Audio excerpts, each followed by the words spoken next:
ओम शांति। आज 24 मई 2022 दिन मंगलवार की साकार मुरली।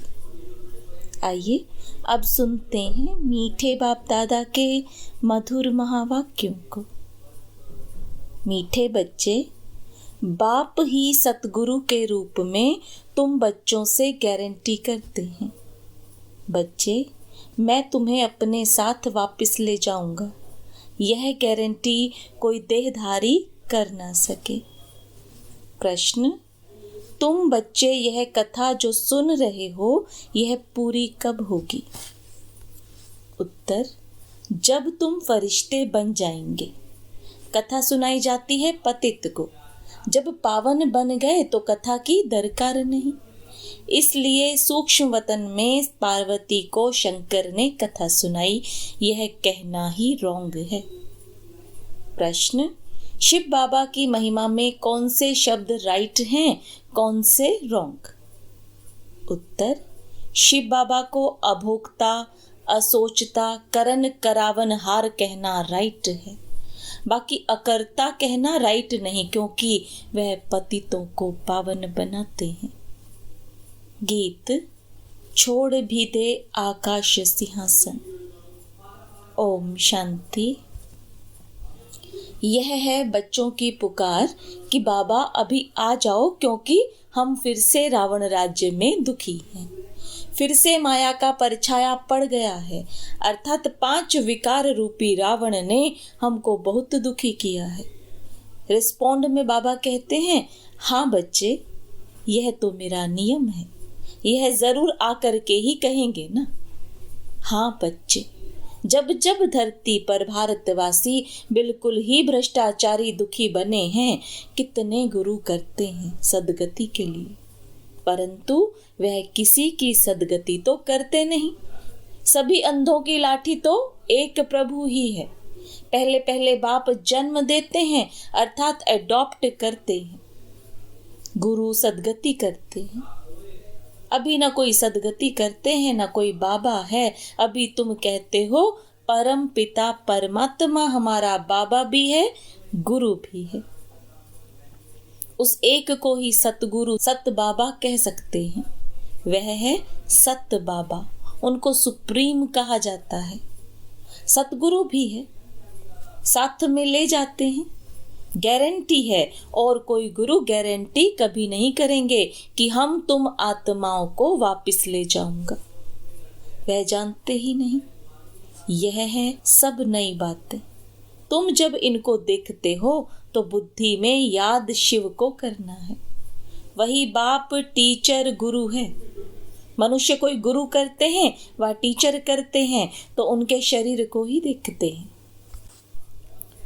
आत्मा ही भिन्न शरीर धारण कर भिन्न भिन्न नाम रूप देश काल में जाती है। अच्छा, बाबा तो एक है और एक बार आते हैं। वह तो पुनर्जन्म नहीं लेते। संस्कार तो आत्मा में है। वह जब शरीर धारण करेगी तब वर्णन होगा ना। तुम बच्चे बाप की महिमा गाते हो। वह निराकार है, कभी साकार शरीर लेते नहीं है। शिव का अपना शरीर तो होता नहीं, परंतु ज्ञान का सागर पतित पावन है, सतगुरु है। बाबा भी है, राजयोग भी सिखाते हैं। जो ब्रह्मांड का, सारे विश्व का मालिक है, वही स्वर्ग का मालिक बनाएंगे ना। शरीरधारी तो बना ना सके। सिवाय बच्चों के बाप को कोई जानते नहीं। तुम कहेंगे परमात्मा हमको पढ़ाते हैं, तो कहेंगे यह तो कोई शास्त्रों में नहीं है कि निराकार परम पिता परमात्मा शरीर में आते हैं। अरे शिव जयंती गाई जाती है। गीत में भी कहा है रूप बदल कर आओ। तो वह किस शरीर किस रूप में आया? तुम्हारा तो यह कर्म बंधन का शरीर। अच्छे कर्म से अच्छा पद, बुरे कर्म से बुरा पद मिलता है। इनके लिए तो ऐसा नहीं कहेंगे। मनुष्य तो पुनर्जन्म जरूर लेते हैं, बाप नहीं लेते। उसने इस शरीर में प्रवेश किया है, बताते भी हैं। शिव बाबा ब्रह्मा द्वारा स्थापना करते हैं। शिव तो निराकार हुआ, ब्रह्मा द्वारा कैसे करते हैं? क्या ऊपर से प्रेरणा देते हैं? पतित दुनिया में आते हैं तो किस शरीर में आवे जो राजयोग सिखावे। तुम बच्चे जानते हो बाबा आया हुआ है, हम उनसे सुनते हैं, वह इस ब्रह्मा मुख से सुनाते हैं और सब देहधारी गुरु का नाम बताएंगे। तुम जानते हो निराकार शिव हमारा बाबा है। पहले तो बाबा जन्म देने वाला चाहिए ना। शिव बाबा प्रजापिता ब्रह्मा द्वारा अडॉप्ट करते हैं। प्रजापिता को कुख से तो इतने बच्चे हो न सके। प्रजापिता ब्रह्मा के तो अथाह बच्चे हैं। ब्राह्मण कुल बहुत बड़ा है। जो ब्राह्मण फिर देवता बनेंगे। जब देवता बनेंगे तो एडॉप्शन नहीं होगी। एडॉप्शन अभी है। कितने ब्राह्मण हैं? बच्चे जानते हैं हम शिव बाबा के पास आए हैं। वही नॉलेजफुल है। कहते हैं मैं तुम बच्चों को ही नॉलेज सुनाता हूँ, मेरा अपना शरीर तो है नहीं। शिव जयंती मनाते हैं परंतु कैसे शिव बाबा आया यह कोई नहीं जानते। कहते भी हैं शिवरात्रि, रात्रि में कृष्ण का भी जन्म दिखाते हैं। शिव जयंती के बाद फट से श्री कृष्ण का जन्म होता है। शिव का जन्म तो संगम पर है। ब्रह्मा की रात पूरी हो फिर दिन शुरू होता है। उसी संगम पर बाप आते हैं। यह है बेहद की रात्रि, वह है हद की। आधा कल्प दिन आधा कल्प रात। भक्ति मार्ग में धक्के ही खाते रहते हैं। भगवान मिलता नहीं तो अंधियारा ठहरा ना। बिल्कुल ही बुद्धिहीन है। गाते हैं परम पिता परमात्मा ऊपर है।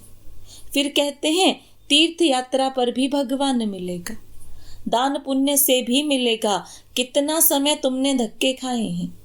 अनेक मतें हैं, इसलिए कहा जाता है भक्ति मार्ग है ब्रह्मा की रात। धक्के खाते खाते दुर्गति को पाकर पाप आत्मा बन पड़ते हैं। विकार से पैदा होने वालों को ही पाप आत्मा कहा जाता है। तुम ऐसे तो नहीं कहेंगे कि श्री कृष्ण कोई विकार से पैदा हुए? नहीं, वह तो योग बल से पैदा होते हैं। इन बातों को तुम भारतवासी गृहस्थ धर्म वाले जानते हो, सन्यासी नहीं जानते ना मानते हैं। बाप कहते हैं लाडले बच्चे, सतयुग में तुम पवित्र प्रवृत्ति मार्ग में थे, फिर पुनर्जन्म लेते पतित भी बनते हो। भारत पवित्र था, देवताओं का राज्य था, वहाँ शांति भी थी। यूं शांति धाम निर्वाण धाम है, परंतु सतयुग में भी तुमको वर्षा मिला हुआ है, इसलिए वहाँ कभी अशांत होते नहीं। एक दो को दुख दे कभी अशांत नहीं करते, कभी भी किसी को दुख नहीं देते। यहाँ तो बच्चे भी माँ बाप को दुख दें अशांत कर देते हैं। अभी तुम शांति के सागर से वर्षा ले रहे हो, वहाँ कोई लड़ाई झगड़ा नहीं होता है। यहाँ भी तुम्हारी वह अवस्था चाहिए। आपस में लून पानी नहीं होना चाहिए। पहले पहले तो यह निश्चय चाहिए, बेहद का बाप आया हुआ है, हमको दुख की दुनिया से ले जाएंगे घर। सतयुग में तो बाप आते नहीं, यहाँ आकर इन खिड़कियों से अर्थात नयनों से तुमको देखते हैं। इनकी आत्मा भी देखती है, शिव बाबा भी देखते हैं। एक शरीर में दो आत्माएं कैसे हो सकती हैं? मनुष्य नहीं मानेंगे। अरे तुम ब्राह्मण खिलाते हो, पति की अथवा बाप की आत्मा को बुलाते हो, वह आकर बोलती है। उनसे पूछते हैं तो दो आत्माएं हुई ना। बाबा कहते हैं वह आत्माएं आकर बैठती नहीं है, यह हो ना सके। बाप को तो अपना शरीर है नहीं, वह तो आ सकता है ना। 5000 वर्ष पहले भी हमने ऐसे कहा था कि साधारण बूढ़े तन में भागीरथ अर्थात भाग्यशाली रथ में आता हूँ। जरूर मनुष्य के तन में आएगा ना, कि बैल पर आएगा। सूक्ष्म वतन में शंकर के आगे बैल कहाँ से आया? अगर शंकर की अथवा शंकर पार्वती की पूजा करते हैं तो मैं साक्षात्कार करा देता हूँ। बाकी यह दिखाया है शंकर ने पार्वती को कथा सुनाई, यह है झूठ। शंकर क्यों कथा सुनाएंगे? सूक्ष्म वतन में तो दरकार ही नहीं। तुम फरिश्ते बन जाएंगे तो कथा पूरी होगी। कथा सुनाई जाती है। पतित को पावन बनाने के लिए बाबा अमर कथा सुनाते हैं, अमर लोक में ले जाने लायक बनाते हैं। अमर लोक सतयुग को कहा जाता है, यह है मृत्यु लोक। आज बाबा ने पूछा, शिव बाबा स्नान करते हैं? बोला, बाप दादा करते हैं। हमने कहा, स्नान तो दादा करते हैं ना, शिव क्यों करेगा? उनको थोड़े ही पाखाने में जाना है जो स्नान करे। शिव तो अभोक्ता है ना, यह समझ की बात है ना। वह थोड़े ही अपवित्र बनते हैं जो स्नान करेंगे, वह तो आते ही हैं पतितों को पावन बनाने। करन करावन हार अभोगता असोचता है। अकर्ता कहना रोंग हो जाता है, पतितों को पावन करते हैं ना। करन करावन हार है। खांसी हुई, इनकी आत्मा का यह शरीर रूपी बाजा डिफेक्टेड हो गया तो शिव बाबा क्या करेगा? तुम ऐसे नहीं कहेंगे कि शिव बाबा के बाजे में डिफेक्ट हुआ, नहीं, यह शरीर उनका नहीं, लोन लिया हुआ है। लोन ली हुई चीज टूट जाती है तो धनी की टूटेगी ना। शिव बाबा इस शरीर का धनी नहीं, धनी तो यह ब्रह्मा है, उसने यह किराए पर लिया है। यह भाग्यशाली रथ है, बैल एक ही है। फिर गौमुख भी कहते हैं। बाबा कहते हैं, बरोबर कोई कोई बच्चियां इतनी होशियार नहीं हैं, किसी को उठाना है तो मैं बच्चों में जाकर उठाता हूँ। पतित दुनिया में, पतित शरीर में तो आना ही होता है, तो किसी का कल्याण करने के लिए भी बच्चों में प्रवेश करता हूँ। बच्चे नहीं समझेंगे, उनसे भी वे सुनने वाले बड़े तीखे हो जाते हैं। यह बाप की मदद मिलती है। एक तो निश्चय बुद्धि है, दूसरा फिर दृष्टि मिलती है। बाबा कहते हैं, मैं प्रवेश करता हूँ, ऐसे नहीं मैं सर्वव्यापी हूँ। मुझे बहुरूपी क्यों कहते हैं? जो जिसकी पूजा करते हैं उनका साक्षात्कार कराता हूँ। साक्षात्कार में ऐसे देखते हैं कि जैसे सामने आ रहे हैं। विष्णु का साक्षात्कार होता है, विष्णु चैतन्य हो जाता है, माथे पर हाथ रखते हैं, कहते हैं मुझे चतुर्भुज का साक्षात्कार हुआ। परंतु उनसे फायदा क्या? कुछ भी नहीं। सिर्फ दिल खुश हुई, मुझे भगवान का दीदार हुआ। भक्ति में दीदार बहुत होते हैं, परंतु इससे सदगति को नहीं पाते हैं। जबकि गाते हैं सदगति दाता, पतित पावन एक है। विष्णु नहीं हो सकता, वह बाप थोड़े ही होंगे। बाप एक है, फिर उनका बच्चा भी एक है, प्रजापिता ब्रह्मा। ऐसे कभी नहीं कहेंगे प्रजापिता विष्णु व शंकर, प्रजापिता एक, फिर उनसे ब्राह्मण एडॉप्शन होती है। बच्चे जानते हैं हम पहले ब्राह्मण बनते हैं फिर देवता बनते हैं। ब्राह्मणों की माला एक्यूरेट बन ना सके क्योंकि अदल बदल होती रहती है, कोई गिरते कोई मरते रहते हैं। फिर क्या करेंगे? उनको निकाल देंगे। रुद्र माला अंत में ही एक्यूरेट बनेगी। यह मीठी मीठी बातें बाप ही सुनाते हैं और कोई को पता ही नहीं है। कितने हैं जो कहते हैं, हे राम जी संसार बना ही नहीं है। अब रामचंद्र तो यहाँ से प्रारब्ध ले जाते हैं, त्रेता में जाकर राजा बनते हैं। उनको फिर अज्ञान कहाँ से आया? जो वशिष्ठ उनको ज्ञान दे कि संसार बना ही नहीं है। यह सृष्टि का चक्र है, सभी बातों में मुझे हुए हैं। कोई भी नहीं जानते हैं, ना समझ सकते हैं। शिव बाबा को ही गुम कर दिया है। शिव जयंती मनाते भी हैं परंतु समझते नहीं। श्री कृष्ण ही सांवरा बनता है। बाबा आते भी तब हैं जब इनको सांवरे से गोरा बनाना है। शिव जयंती के बाद झट श्री कृष्ण का जन्म होता है। शिव बाबा आकर राजयोग सिखाते हैं। किसको? ब्राह्मणों को, प्रजापिता ब्रह्मा के मुख वंशावली को। वही फिर राजा रानी बनते हैं। शिव बाबा चले जाएंगे, फिर लक्ष्मी नारायण का राज्य होगा। तो बाप ने कृष्ण को ऐसा बनाया है। उन्होंने फिर बाप के बदले कृष्ण का नाम लगा दिया है। कृष्ण को द्वापर में ले गए हैं। अब शिव बाबा राजयोग सिखाते हैं तुम जानते हो हम स्वर्ग की राजधानी स्थापन कर रहे हैं, और भी बहुत प्रिंस प्रिंसेस बनते हैं। संगम और सतयुग का किसी को पता ही नहीं। मैं आता ही हूँ कल्प के संगम पर। उन्होंने फिर युगे युगे कह दिया है। सो भी 4 युग होते हैं। द्वापर के बाद कलयुग होता है, फिर उस द्वापर युग में आकर क्या करेंगे? उतरती कला में सबको जाना ही है। मेरा तो पाठ ही तब है जब चढ़ती कला होती है। इनको तो नीचे उतरना ही है। तुम बच्चों को 84 जन्म पूरे करने हैं।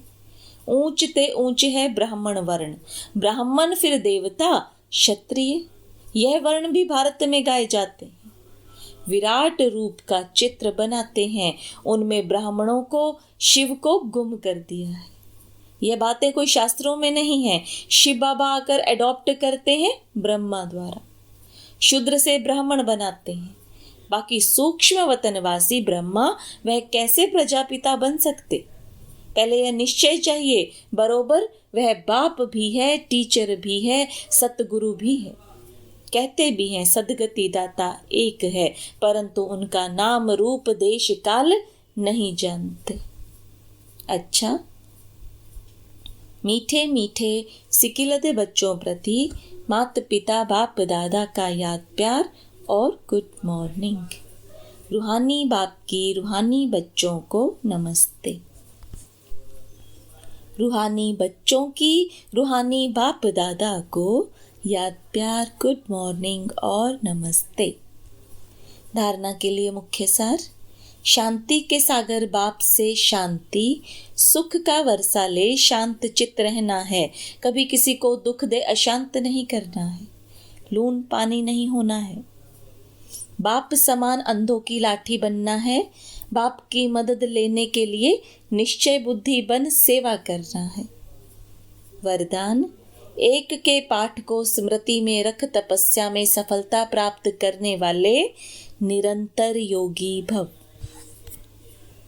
तपस्या की सफलता का विशेष आधार व सहज साधन है।